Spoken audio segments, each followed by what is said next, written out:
est-ce que les rêves qu'on fait pendant le parcours avec notre MJ sont-ils fiables?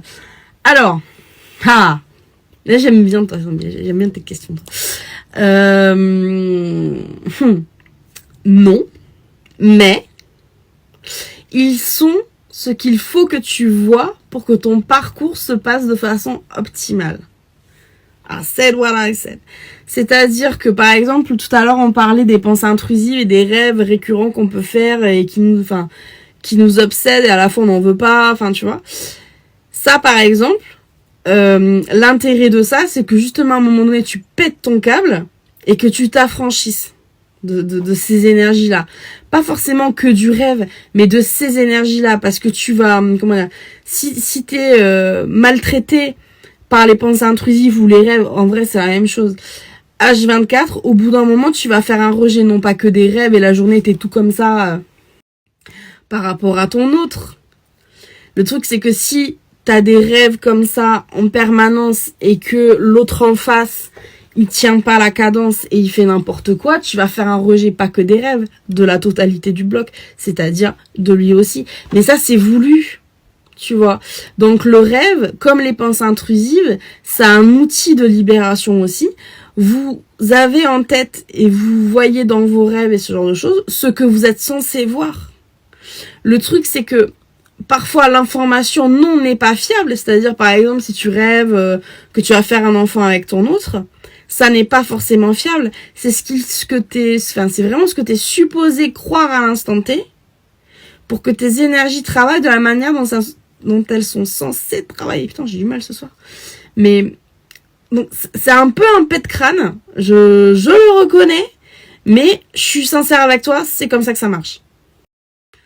Après, pour reconnaître un rêve ou une pensée, une connexion 5D fiable, c'est possible. Plus tu travailles l'énergie, plus ça devient possible. En fait, à un moment donné, tu arrives à faire la différence entre une projection purement mentale ou émotionnelle, on s'en fout, mais en gros, une projection, un écran, en fait, auquel il faut que tu crois à l'instant T, mais qui n'est pas fiable, comme on dit depuis tout à l'heure. Ça va, quelque part, avoir l'énergie d'un film, c'est-à-dire tu vas au cinéma, tu regardes un film, tu pars, paf, tu vois. L'histoire est contenue au bloc que représente le cinéma, après tu rentres chez toi, ça s'arrête, tu vois. Ça, c'est une énergie particulière. Un rêve ou une pensée fiable, l'énergie est absolument autre, elle est en toi, elle est extrasensorielle. C'est de l'énergie pure, tu vois. Mais reconnaître l'énergie pure, c'est pas donné à tout le monde. C'est pas parce que c'est intense que énergétiquement c'est fiable. Il y a des trucs méga fiables qui énergétiquement sont très doux, très subtils, très tendres dans le sens, pas que la pensée ou que le rêve est tendre, dans le sens où ce qui se passe à l'intérieur de nous, c'est fluide, c'est tendre envers notre énergie, tu vois. Mais ça demande une certaine dextérité. Souvent, il y a beaucoup de personnes qui vont se tromper, enfin moi je pense qu'ils se trompent, parce qu'ils vont attribuer l'intensité de ce qu'ils sont en train de regarder tel un film à une forme de vérité. Sauf que qui au cinéma, à un moment donné, un jour, n'a pas été comme ça sur sa chaise parce que le film, il était ouf, alors que c'était une pure fiction, et qu'on le sait, et pourtant ce film, on y a pensé à la maison, on en a parlé à tous les potes, etc. Il n'empêche que ce film, aussi obsédant était-il, reste une fiction. Ça n'est qu'une fiction, c'est-à-dire c'est une coquille vide où derrière l'écran, il n'y a rien qui soutient cette réalité-là. Ça n'est pas une réalité, c'est une fiction. Donc ça, ce raccourci intensité égale vérité, c'est une peste dans la littérature FJ. Quand tu vas sur YouTube dans les commentaires à base de « non mais je le sais, je le sens, c'est tellement intense, etc. » Je fais « oui justement, si c'est intense...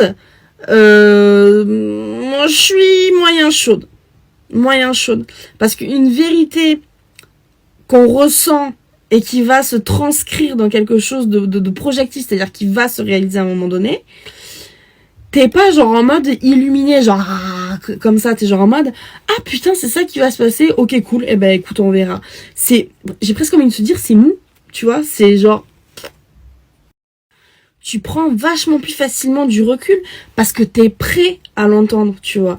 La projection, le film, la fiction, elle va t'aider à travailler justement tout ce qui est de traumatique chez toi, toutes ces projections que tu fais de ces parties non soignées chez toi que tu projettes sur ton autre. C'est pour ça qu'on utilise une fiction parfois supra intense, parce que j'ai envie de dire, l'intensité de tes conneries est aussi là, elle est aussi présente, tu vois ce que je veux dire. Donc c'est proportionnel.